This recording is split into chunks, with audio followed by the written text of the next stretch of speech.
Hello there, and for anyone new to my channel, I am Bryan Lomax, and this is the 2024 May edition of 31 on the 31st, or 31 on 31, however you want to put it. This is a special comedy edition.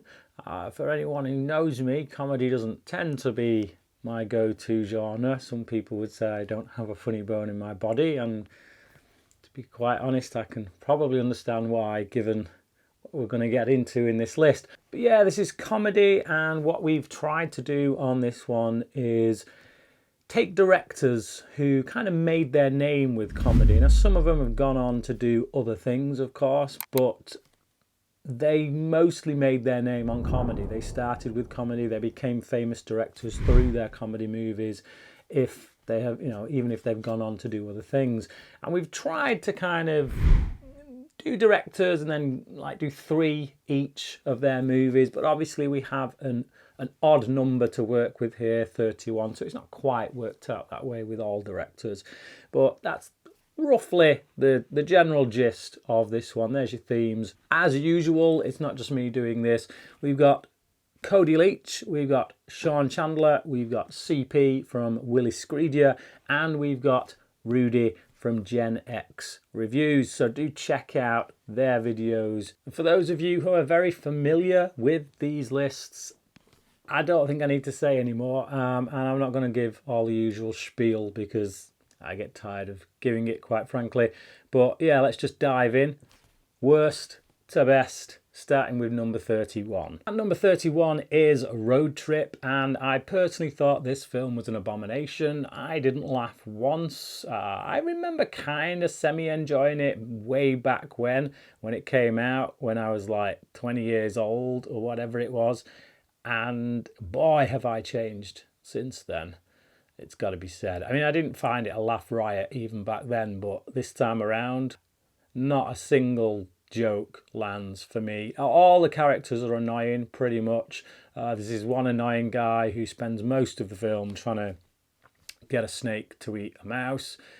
It's not funny, and all the main characters are fairly despicable people, to be honest, who don't actually get their comeuppance. They don't actually have to face any responsibility for any of their actions. Our main character who films this video that he accidentally sends to his girlfriend, that should have consequences, but it doesn't. He's let off the hook right at the end of the film, and we're all supposed to go on our merry way, quite happy by the fact that he's now got a new girlfriend. And I'm not happy.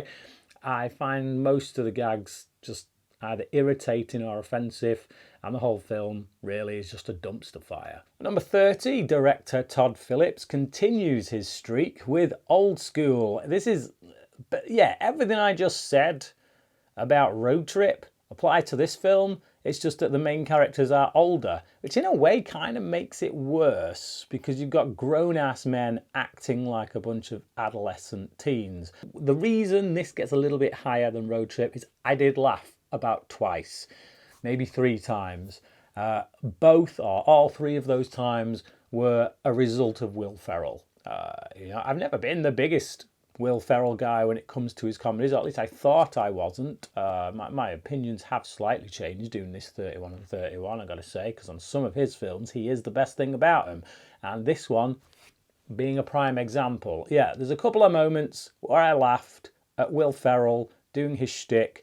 The rest of it was just immature nonsense. At number 29, sorry Rudy, it's Spaceballs. Yes, I'm not the biggest Star Wars fan, it's got to be said. Watching a movie that lovingly, I would say, kind of mocks Star Wars, I think it's, it asks the fans to be in on the joke. It's not ripping Star Wars a new one and trying to stamp on it or anything, but it's just, again, it's not that funny. A lot of the jokes are obvious. Let's comb the desert, and then you see them using a giant comb in the desert, and then they pull that maneuver a few times throughout the film. The signal's been jammed, and then you see all this jam. Okay, yeah, right. So obvious jokes, annoying characters that again are just like a pastiche of the ones from Star Wars. And as someone who wasn't as big on Star Wars as most people, this just kind of feels like a lesser version of that. in which a lot of the jokes just don't really land for me. Number 28 is Weird Science. Sorry, Cody. This is a film that I had like fond memories of back from when I was a kid, and then when I revisited it as an adult, I was like, oh, that does not hold up well, does it? Yeah, a couple of kids building a woman on their home computer, their 80s home computer, I might add, with all the stunning graphics that implies. Yeah, no, it's nonsense. It's lower tier John Hughes for me, and I know a lot of people will say that's a controversial thing to say, I guess, but yeah, I just there's things about it that I kind of like. I don't mind the two central characters, and there are some funny side characters. Bill Paxton being a particular standout, probably the standout of the film. It's pretty funny seeing a young Robert Downey Jr. playing a douchebag in there. Yeah. Again, I just don't laugh. I don't find much of it funny. I find it to be quite smutty. And I look at it now and I think, really? They let kids watch this back then? Yeah, it's just not that funny for me. Very outdated, got to say. 280s for me, for my liking. Number 27 is Talladega Nights. And I kind of like the pairing of Will Ferrell and John C. Reilly, I mean, particularly in Step Brothers, which we'll get to on this list. So, yeah, I was kind of looking forward to this. And the fact that Amy Adams is in it was a big draw for me, probably the biggest draw. She is my favourite actress. But, again, just not funny. I feel like there's a lot of improv going on that just isn't working here. Trying too hard. I think that director Adam McKay does kind of prove himself somewhat in the action department here. There's some genuinely thrilling car race stuff. Now, I don't know if that was shot by a second unit director. McKay might have not had anything to do with it. Here, second unit, go away, get me some really good stuff on the tracks. But there is some really good looking stuff on the tracks, which is quite surprising for what is essentially just a balls out kind of comedy. I don't really care about any of it. I think some of the jokes actually get offensive when they start taking pot shots at Christianity, which obviously is always going to rub me the wrong way because I'm a Christian, but some of it just feels really underhanded and unnecessary. Just doesn't need to be there, to be honest. Number 26 is Airplane. I didn't get this as a kid. Like, I watched this as a kid and I was just like, nope, it's totally gone over my head. I watched it recently again as an adult, and there's more there as an adult that I appreciate. And there was one particular joke involving some black guys on a plane where they speak jive talk. They have this way of talking. It's like, if you could think of the most stereotypical possible way to make black characters talk in a movie, written by a boardroom of white guys. This is it, and that's obviously what it's poking fun at. But that I found that one moment to be pretty hilarious. But that's it really, and I'll give it its due for just how many jokes it tries to swing for, because it's literally every line is a joke. It's a joke. It's a joke. The only problem is it's like when you're throwing out 10 jokes and only one of them is kind of semi-landing, then that's not really a success, is it? It's just like throwing loads of darts at a dartboard. Eventually you're going to hit the bullseye. Number 25 is Zoolander. This has got a pretty funny concept. The whole espionage in the world of male modelling is quite funny. There are some funny moments in it. The whole Blue Steel thing is funny the first time. Bit giggly the second time, but after that it starts to get a bit stale pretty fast. There's some nice kind of cameos that pop up that are quite amusing, but after a while I just get bored with the whole world that they've created, and it's like what it feels like is what would be a pretty funny SNL sketch that's been stretched out into a movie, and then when you do that, it's just like, okay, it's wearing thin on me now. I'll admit, I think I gave this like 3 stars, so I wouldn't say it's a bad film. It's good, it's okay. I got a reasonable amount of laughs out of it, but I don't ever want to watch it again. I'm not filled with that urge that I'm ever going to want to watch this again. I've seen it, it's fine. I laughed a little bit. I'm done with it now. Number 24 is Ferris Bueller's Day Off, regarded amongst many as an absolute classic. Never has been for me. I've never enjoyed the main character of Ferris Bueller. I've always found him to be a bit of a douche. There's just something about a young Matthew Broderick smug face all the way through this film that I just kind of want to slap. I don't know where that comes from, but I just do, always have done. I just don't like Ferris Bueller as a character, to be perfectly honest. There's a lot of stupid side stuff going on with this teacher who's always trying to catch him out, who wants to bring him down. And I feel like, you know what? Instead of pissing about with all that stuff, get rid of that stuff and actually do a little bit more with our main characters, because it takes so long to actually get to grips with any conflict that is actually going on in their lives. And everyone talks about, the best friend who's struggles with his father, and it's all about him standing up to his father. But that's so undersold for most of the film, like that by the time we get to it at the end where he makes this stand, it's like, okay, cool. For me, it doesn't work as well as people say it does. A lot of the scenes in it that are considered classics just annoy me. I think the story meanders. It takes far too long to figure out what these characters really want and what they're really about. And I don't care. I find it to be more of a drama than a comedy. But again, the drama doesn't work because there's just not enough tension and conflict in the script. Number 23 is Kingpin. It's kind of like a low-rent Big Lebowski. Probably not the best analogy, I don't know, but for some reason, I always have these two films together just because of obviously because of the bowling aspect, but I think I saw them around a similar time way back when, and they just became inextricably linked ever since. It's just that Big Lebowski is actually easily far and away the better film of the two, a funnier film of the two, and probably more deserving of being on this list, along with the likes of Raising Arizona. I find it mildly amusing. Bill Murray's pretty funny in it. I always like Woody Harrelson, even when he's in like low-rent trash like this. I don't think it's a bad film. It's amusing. There's some jokes in it that are just a bit, okay, yeah, you're pushing it a bit, I get it. Let's see how far we can push it, but just whatever. Moving on. I'll always have the urge to watch Big Lebowski, but I'll never have the urge to watch Kingpin again. Number 22 is There's Something About Mary, another Farrelly Brothers film. I think most people, or certainly the reputation around it anyway, seems to be that this is like the gold standard for Farrelly Brothers comedy.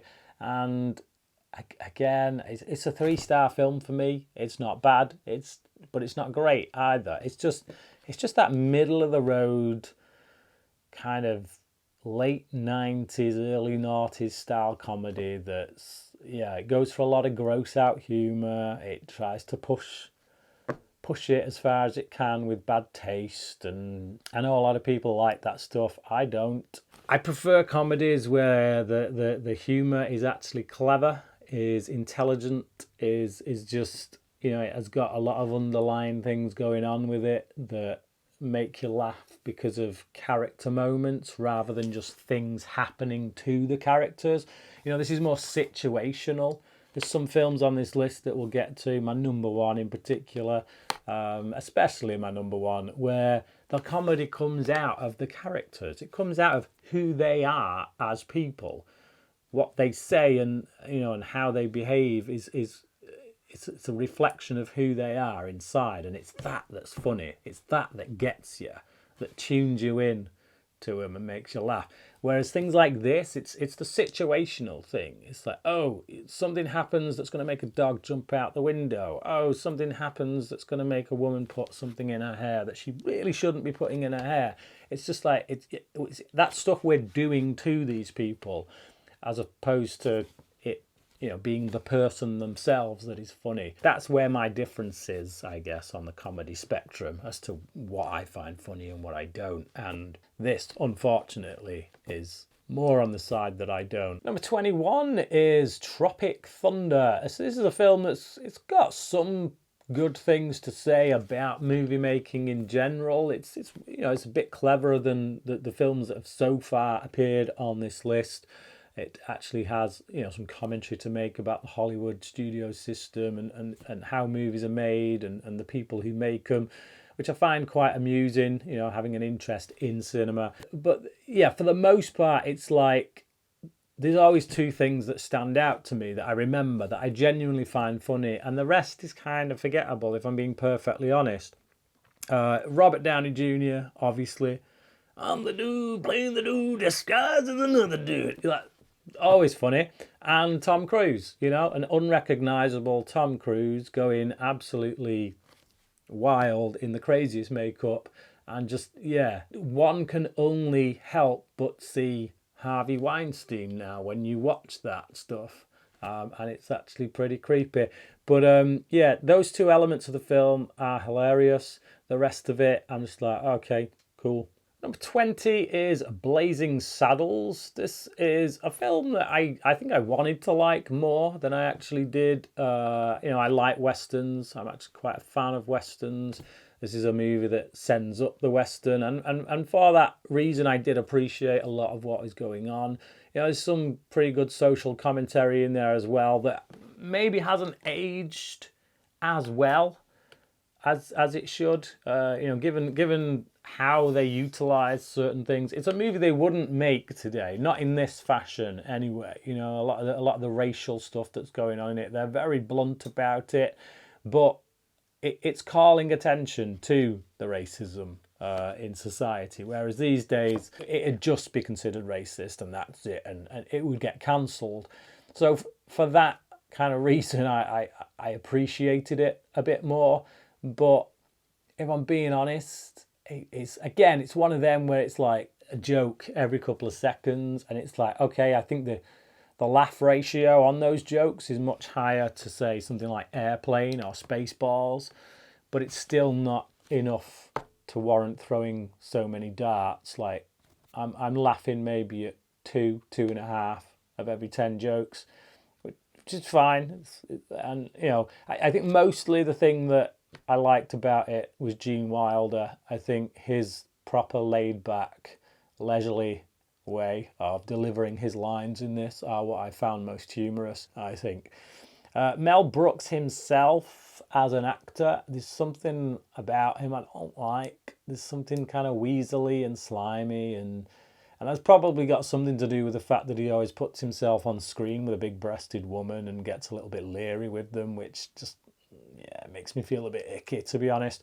But that's about it, really. At number 19, we're back to Todd Phillips with The Hangover. Now, what I will say about Todd Phillips is that he has become a director that I've really grown to appreciate. With every film, he's improved just that little bit. We start with Road Trip, absolute pile of crap.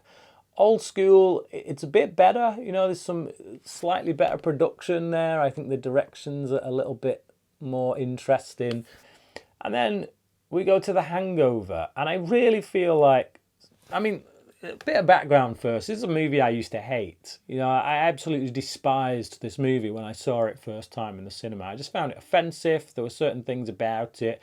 This came out around about the time there was still all that controversy around Mike Tyson and with regards to how he treated his partner and whatnot, and it left a bad taste in the mouth the way he was brought into this film and kind of given the level of hero worship that he is.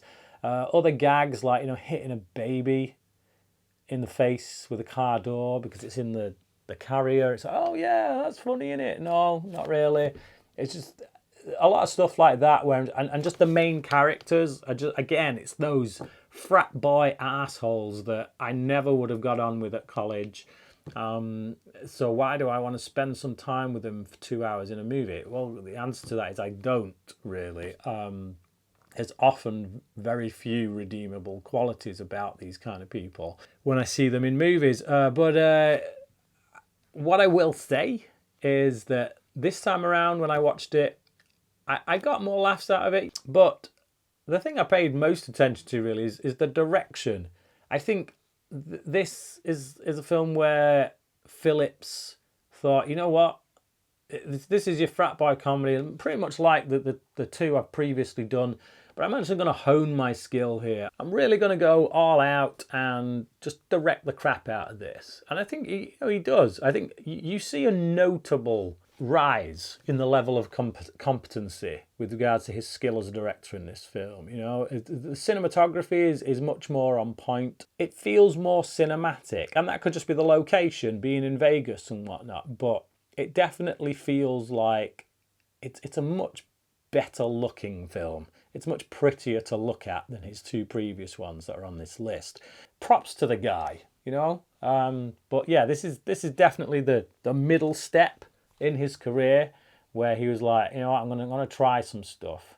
I'm still gonna work within the framework of the frat boy comedies I've done previously, but I'm gonna put a bit more effort into how I approach things from the director's chair, and I appreciate that. So yeah, still only a 3-star film though. Number 18 is National Lampoon's Vacation. This is a movie that I watched quite a bit with my family as a kid.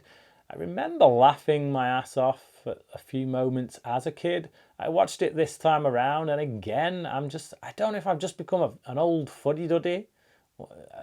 Maybe it's having kids of my own or what, but I look at it, I'm just like, what were my parents thinking? Sitting me down to...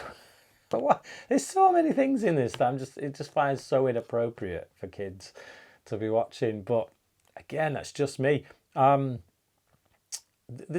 is some genuinely funny moments in it, I'll say that. But there's also things in it I don't like. And, you know, like the main character, Griswold, there's this whole subplot with him throughout the film where he keeps eyeing up this woman, this blonde woman who's driving this sports car. And he's proper giving her the come on, and she's giving him the come on. It's like, your wife sat right there, dude.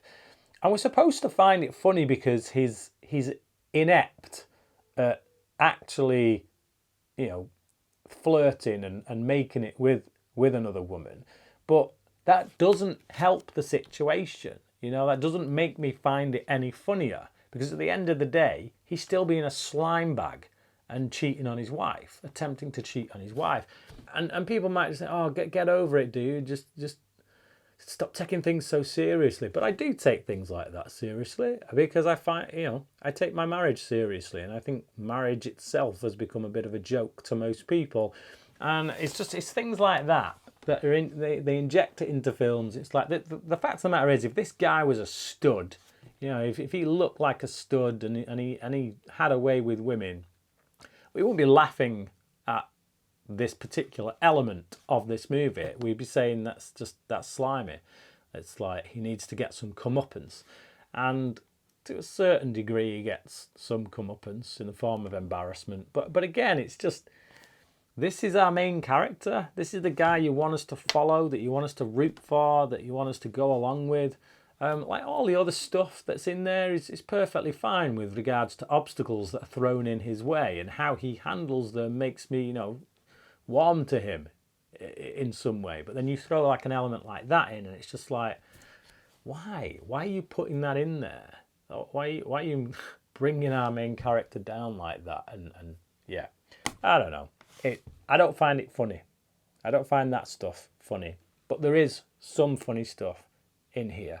I just wish there was more of it. And number 17 is The 40-Year-Old Virgin, and we're going into the territory now where comedies kind of changed a bit, or at least I thought they did in the early noughties. I thought, for me, I always had it that, in the early noughties, that's when they started going down the, you know, let's push it with the whole sex stuff. Let's just make as much outrageous sex stuff in comedies as we possibly can do. And watching the movies that I have done for this list, I can see that was always there. Even in the 70s and 80s. But I do think it gets to a point in the noughties where it's almost like they can do whatever they want now, and it just as long as we make it as sexual as possible and really push those boundaries, people will lap it up. And I never did. I never liked that kind of stuff.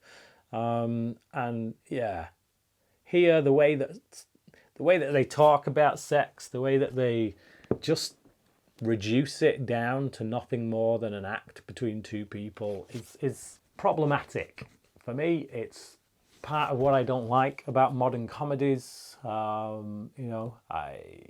just find that sex has been reduced to nothing more than an animalistic act. And I do like the fact that our main character comes to that realization. I think ultimately that's what the film ends up being about, is that he rejects his friends' notions about sex and their schoolboy antics and the fact that all their relationships are pretty crap and broken. And it is because they have these backwards ideas about sex and relationships and stuff. But the fact of the matter is, we have to see all this stuff play out and laugh at it, be asked to laugh at it, essentially, in order to get to that revelation. So it's almost like you're saying, let's live in sin so we can learn not to live in sin. And it's like, all right, okay. You know what I mean? That's just how it feels to me. There are some genuinely funny gags in here. I do love the relationship between Steve Carell and Catherine Keener's character. I like all their stuff in the film. It's a bit more tender-hearted. It feels a bit more like a genuine rom-com when them two are together on screen. I like everything they explore between those two. Again, it's just once Carell's character gets with the likes of Seth Rogen and Paul, to some degree Paul Rudd and those cronies, it becomes let's just degenerate into all this stuff that I don't like, quite frankly. But that's just me. And number 16 is Happy Gilmore, and I kind of like this film. I feel like of the Adam Sandler comedies, it's probably one of the best. I'm not that big on Adam Sandler's comedies. I actually prefer him as a more serious actor. I think Uncut Gems and Punch Drunk Love, Spanglish, they're my favourite kind of movies from Sandler. I find a lot of his comedy stuff to be a bit meh. But this and another movie that appears on this list, for me, are his best works when it comes to his comedies. Mostly because this is a character-driven piece. There is a trailer, actually. Somebody's cut a trailer together on YouTube of Happy Gilmore, where they've made it look like a true life drama. And it actually works. The trailer works. And there is a sense of that in the film, really, which is that all the comedy is grounded and rooted in what this character wants. He basically wants to make enough money to keep his grandma in her home. And it's just nothing more complicated than that. And he has these struggles that he's got to overcome in order to figure out who he is and what his value is, so that he can then provide for this woman that he loves. And it's simple, it's heartfelt. The comedy doesn't go too broad. Some cases it's still a bit too broad for my liking, but for the most part it's character driven. So see what I mean? It's like the comedy mostly comes out of the character. If you make us love this character, if you make us root for this character, then the situations he gets in, you can go a bit wilder with, and we will laugh at it because we like this guy and we're rooting for him. And number 15 is Multiplicity. This was a first time watch for me. It was better than I was expecting it to be. Not all of it works, but what does works primarily because of Michael Keaton.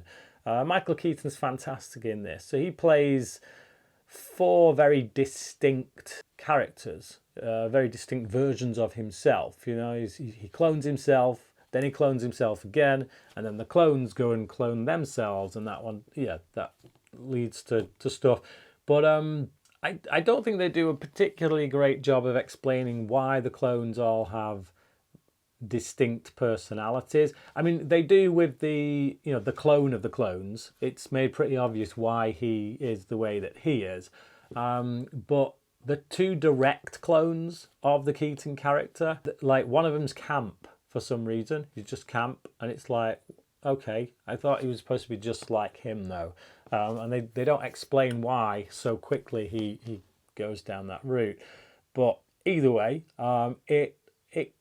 it makes for a nice commentary on the busyness of life and the need to slow down, the need to look at what really matters and focus on that rather than maybe the things that don't matter so much. Yeah, there's an inappropriate sex gag that it is actually funny. I did laugh, but uncomfortably. You know, there's this one rule that the guy makes to the clones is that, you know, no touchy-feely with the wife. That's off the cards. Obviously, that goes to pot at some point during the film. But the way it goes to pot is like, it is funny, but it's also like, it gets to a point where you're like, she's got to be pretty stupid if she got to that point with that clone and never realised. And it's just like, yeah, the suspension of disbelief is stretched way too far during that moment. Number 14 is Young Frankenstein. I don't know if it's because I was raised on like your old Hammer films and your Universal monster movie films. You know, I watched a lot of them as a kid, and it kind of made me appreciate this in a way. You know, I guess in a way that a Star Wars fan would appreciate Spaceballs, but I didn't. I would imagine that someone who's never really seen the Universal horror monster movies and doesn't really have any interest in them probably wouldn't get out of this film what, say, a Star Wars fan gets out of Spaceballs. So I can only put it down to that, really. It's just that some of the jokes land a bit more for me, and I think the love, the appreciation for the movies that it's kind of sending up really shines through as well.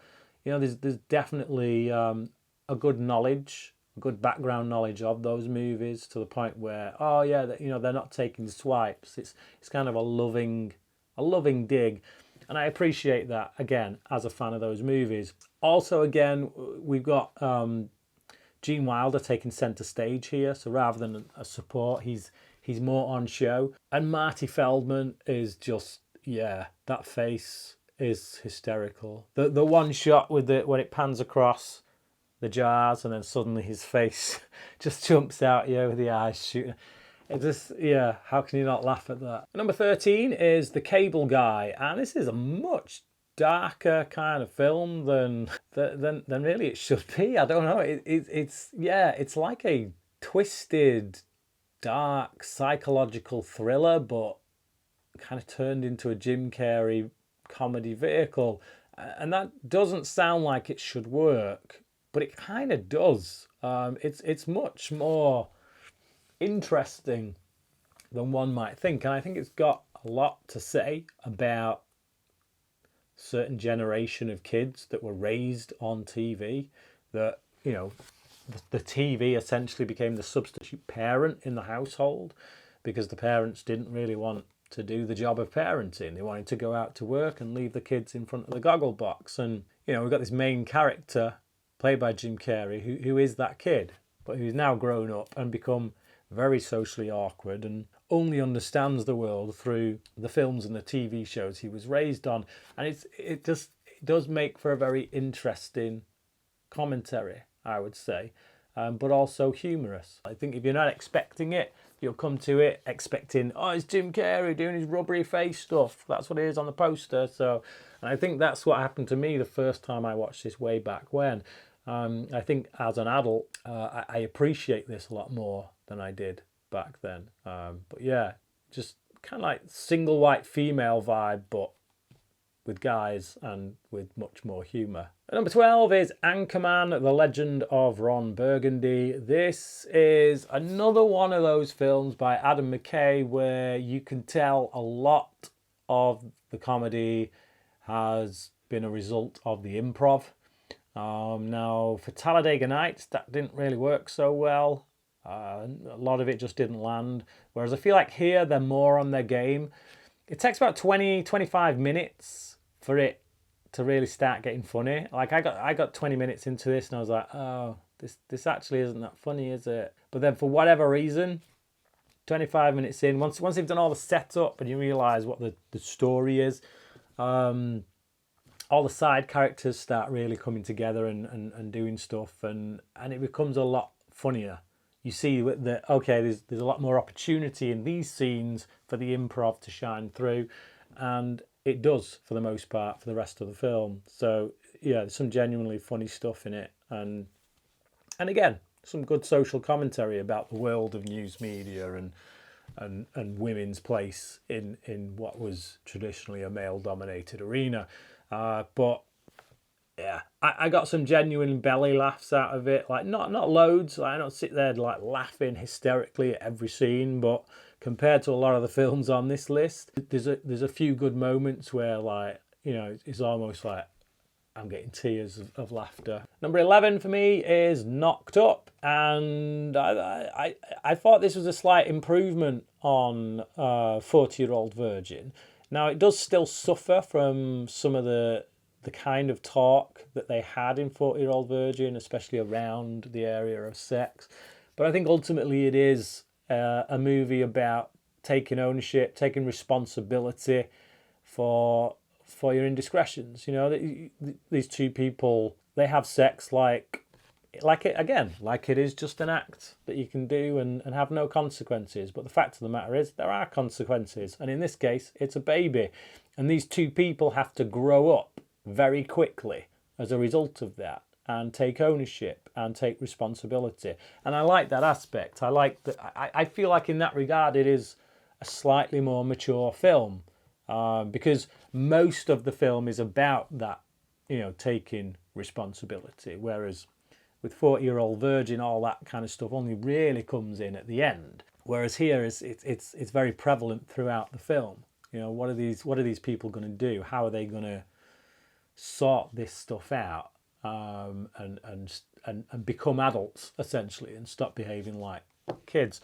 I find a lot of the stuff in there genuinely funny, because I think as well that there is some well-observed relational comedy in there, and that comes from, I guess, Apatow being a married man, and, you know, injecting a lot of what I would imagine have been experiences with his wife into this, you know. So a lot of the relationship dynamics and some of the things that go on feel quite real, feel genuine, you know, you can believe it. And again, that just goes back to what I'm saying about, you know, if you make the characters believable, if you make me buy into whatever plight they have and who they are as people, then the situational stuff they get into will be all the more funnier as a result. Into the top 10 now, and number 10 we've got Planes, Trains and Automobiles. One of the best John Hughes movies, I would say. This is like top tier Hughes. You know, it's up there with like Some Kind of Wonderful and The Breakfast Club. I reviewed this on my channel for a patron fairly recently, actually. So if you look a few videos back, you will find it. But this was just again, you know, not to bang on about this, but the comedy comes out of the characters. Hughes does such a good job of showing us who these people are that everything else that arises is funny because of that, because we know them, we know who they are, and we're rooting for them in many ways. You know, it's that odd couple comedy. You got one guy just trying to get home for Thanksgiving, and another guy who's just getting in his way unintentionally, it seems. You know, he's just a bumbling fool, and it's like they're at loggerheads to a large degree, and it's about them kind of growing towards each other over the course of the movie. You know, it's something that's been done many times before, and will be done many times again.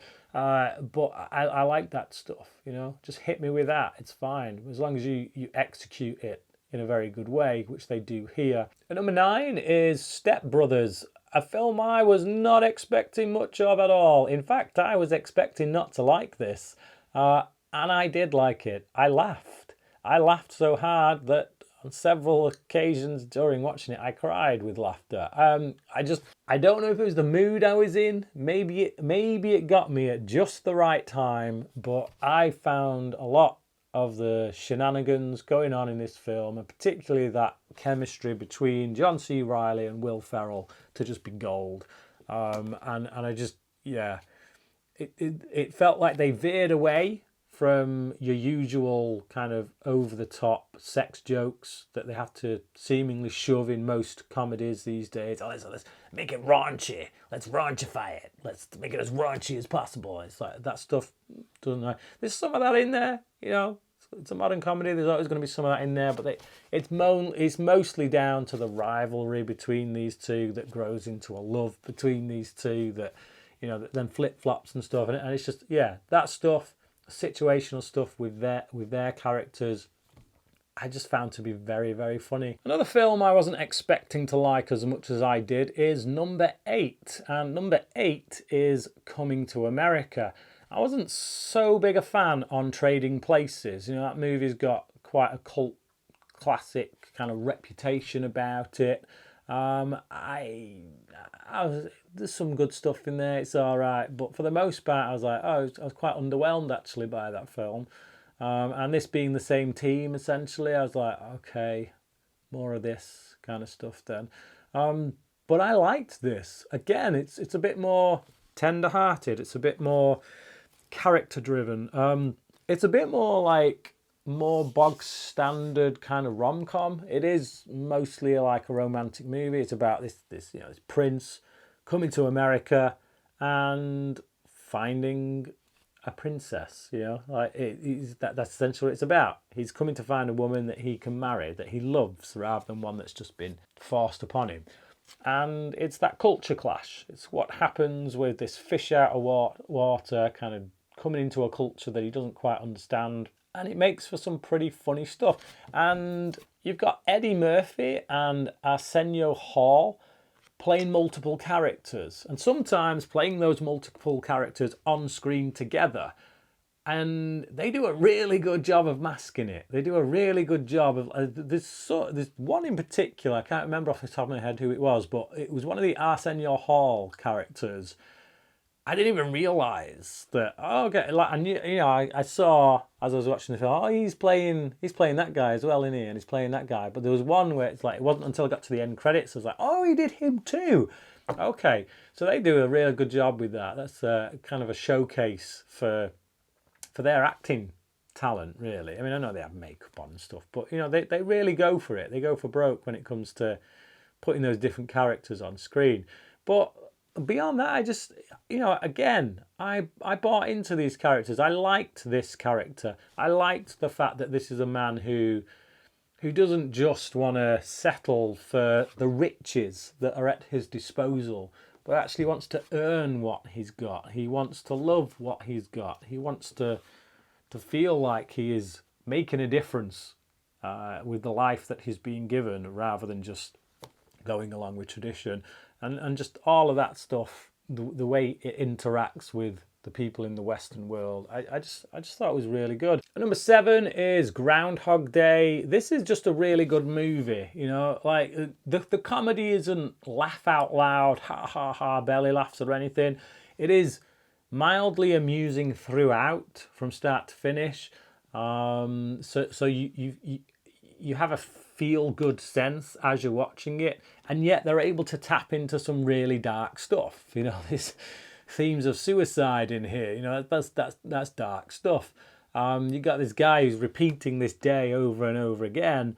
What would that do to you? You know, if your sense of time had no ending, if mortality wasn't a consideration, and you essentially get to do whatever you want on a day-by-day basis, but nothing around you ever grows or changes, what would that do to your psychology, to your idea of self, your sense of self, and to your role in the world, how you see yourself in relation to others in the world? I think the film does a really good job of tackling that and looking at it and analysing it, and yet all through the lens of this light-hearted, quite amusing story in which Bill Murray gets to do Bill Murray on his A game. And number 6 for me is, I would argue, Judd Apatow's best film. I know a lot of people don't. They probably think I'm smoking crack for putting it so high, but I genuinely believe it to be very underrated. It's Funny People with Adam Sandler, as I said before, one of Adam Sandler's best comedies, and it works in large part because it's not all just comedy. It's, at its heart, there is a very serious story going on here about a man essentially having a midlife crisis, reevaluating his life, kind of taking stock of what he's done before and where he's going. All because of a diagnosis he's been given that says he's not long for this world. And it's like, again, what does that do to your mentality, to your look, your outlook on things? And I just think they get the relationship stuff right here. The interactions between all the characters feels a lot more mature, a lot more maturely handled, I would say, from Apatow than his previous work. Again, it's that Todd Phillips thing where, with each film you get progressively better. You start to look at things in a more mature way and really try to dig a bit deeper than you previously did. And I think because of that, that's why this film maybe didn't get the praise that I feel like it deserved, compared to the likes of something like 40-Year-Old Virgin, which just mostly goes for the laughs.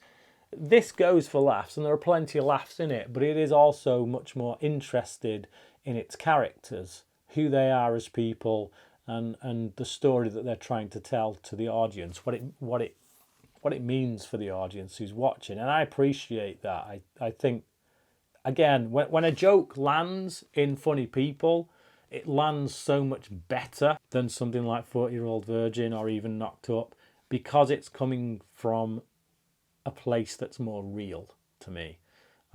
Aside from that, Eric Bana's just hilarious as well. Number 5 is Dumb and Dumber, perhaps the funniest film on this list. Just for out and out belly laughs, comedy. Jim Carrey, Jeff Daniels. Who knew? Who knew that those two as a pairing would be so great? But they are. So many different gags that I can think of that are racing through my head right now that just work, that just land. The toilet when he's given the laxatives. Just. The salt over the shoulder, and the guy's like, "Who threw that?" He's like, just all that stuff. It's just, the bird, the decapitated bird with the sellotape around. It just there's so much in this that it's just like, again, this is, when you think of like the Mel Brooks stuff. And Airplane, which let's rattle off as many jokes as possible. This is kind of doing the same. We're rattling off all these jokes, but it's more like 9 out of 10 land. It's just like every joke seems to hit, and it's primarily because of Carey and Daniels. They really sell it. But yeah, I watched this so many times back in the 90s. This and Ace Ventura, Pet Detective, were kind of my go-to Jim Carrey films for the longest time, but this is still hilarious. Number 4 for me is Shaun of the Dead, arguably Edgar Wright's debut. He did actually make a film before this, but some people would say, is it really his debut film? It didn't get like your cinema release in the way that Shaun of the Dead does, but I hear that Edgar Wright does indeed class it as his debut, so fair play to him for owning that. But the film that really announced him to the world is Shaun of the Dead, and everything that he utilises here, he would go on to utilise in the rest of his career with regards to the way he edits, the way he shoots, just on a much smaller budget here. And I think that does kind of show in places that there are places where it feels like a made-for-TV kind of thing, just in regard to its look, particularly for someone like me who lives in the UK. When I see things on the cinema, it tends to be in American cities, New York, Las Vegas, that kind of thing. Yeah, it feels cinematic to me because that's what I'm used to seeing in cinemas. When I go to a cinema and I see some quaint British street up on the big, it feels like TV, because that's the kind of images I see or saw back in, as a child, as a teenager. That was TV to me. So a lot of the stuff that we see in Shaun of the Dead, the pub and all that, it's like, has a TV feel. Not a right lot that Edgar Wright could do about that, but he shoots this in the most cinematic way that one can with the budget that he had, and he makes his mark. That's for sure. There's still a lot in here that is very impressive from an editing standpoint, and just from a story and character-driven standpoint as well. It all works in that regard. You got all the gags, all the visual gags, all the the way that people talk, the things they say, that's just like incredibly funny as well. But at the heart of it is still this story that you can relate to about a guy who just wants to be with a girl. And number 3 is another Edgar Wright film, Hot Fuzz, which came directly after Shaun of the Dead. This takes everything that Wright kind of learned on the back of Shaun of the Dead, throws a bit more money at it, changes the genre, so we're not in your zombie horror movie anymore. We're now in your action police film, your Bad Boys, your Lethal Weapons, that kind of thing, only in a quaint village town in England, which again, there's humour to be mined from that. Seeing these beat cops in a quaint village town doing what they do, but going up against a scenario that requires, action, and a man of action in the shape of Simon Pegg's character. It's all very amusing. I would say the biggest thing that Hot Fuzz has going against it is the running time. It's a bit long, a bit longer than it needs to be, I would say. There's no way this film should be over 2 hours, but it is. I think you trim that back a bit and you're heading for perfection. But I can't deny that with regards to the number of laughs I get, and we are talking comedy here, this is one of the funniest films on the list. But number 2, probably another controversial choice here, is The World's End. Widely regarded, I think, as the least favourite for most people of the Cornetto trilogy, but the favourite for me. And I think the reason for that is, of the 3 genres that are explored in the Cornetto trilogy, sci-fi is my favourite. It's one of my favourite genres, probably the favourite genre of film for me. And I just think they do an amazing job. And again, it's that learning process. When you look at the progression of a director over the course of their career, you can see everything here that is in Shaun of the Dead, that is in Hot Fuzz, but it's just so much more finely polished, so much more tuned up. And I just feel like at this point, Edgar Wright knows exactly what he's doing. And like the opening 10-15 minutes, it's just so frenetic that you can think he's just piecing stuff together as he goes along. But if you look at the way it's shot and how one cut bleeds into another cut, and the way that he does that with his pans and his quick zooms and stuff, it's all very expertly choreographed, and it's actually it makes my jaw hit the floor when I look at it and I consider just in that opening 15 minutes how many locations he's had to go to, how many little inserts he's had to put together. Just that alone is, to take a film crew from this location and go there and do that, or at least make it look like you've gone from this location to another one. It's quite a big deal, to do that in film. I think it's a guy on his A game. I find the story as well to be, for me, more engaging than the likes of Shaun of the Dead and Hot Fuzz, and that's just because it's more relatable. I can relate to, a bunch of guys in the 40s getting together, They used to go to school together, and learning that they are not the same people that they once were, but one of them is. And I've got a group of friends from school where we have that, there is that dynamic there where it's like, some people can't let go of the glory days of school, and other people, they realise they have to, they've got to grow up, they've got responsibilities and lives to lead and all that. And it's just, it's for me, like I say, the characters in it feel a lot more real to me, a lot more relatable. And once you throw those characters into this big epic sci-fi story of an alien invasion, it just gets wacky, it gets funny, it gets outrageous, and I love it for that. But my number one, and this isn't just like, the number one on here, this is the only film on this list actually that appears in my actual top 100 movies of all time, and very high up, it's got to be said, on my top 100 movies of all time, and that is In Bruges.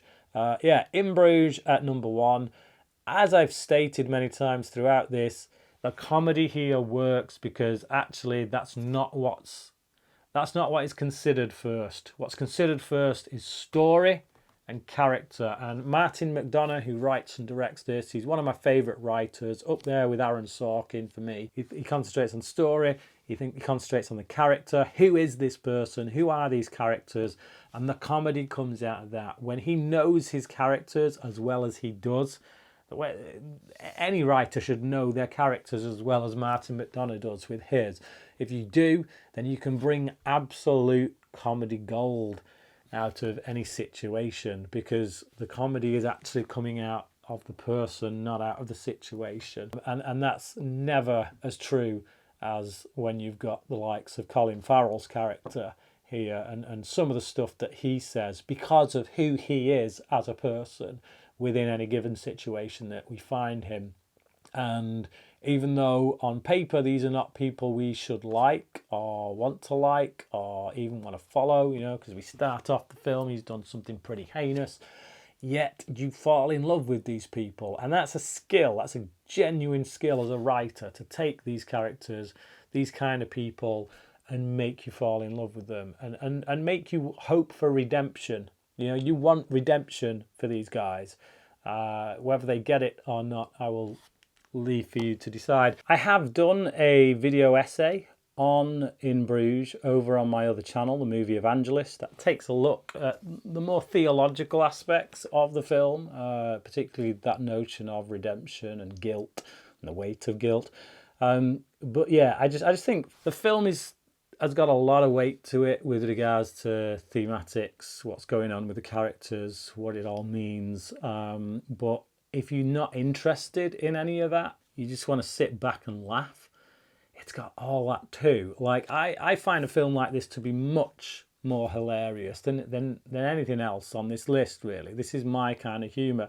And I don't know if that says a lot about me and the darkness within my soul. I don't know, but I find this stuff to be much funnier than your 40-year-old virgins or your airplanes and Spaceballs or that kind of stuff. Those films to me feel like people trying to tell jokes, and because of that, it's all very signposted. This to me feels like this is a film. It's a story with characters, and because it feels a lot more real, life is funny. When you look at some of the darkness in life, if you don't laugh, you will cry. And I think a film like this kind of highlights that fact. But yeah, there you go. That's my list. That is my 31 on 31. What about you? How many of these movies have you seen, and how would you rank them? Which is your favourite of the bunch? Which is your least favourite of the bunch? And what do you think about my choices? Do you think I'm smoking crack? I'm sure many of you will tell me so if you think that's the case. Don't forget to check out the other guys' lists. Thank you for watching mine, and until next time, crack in.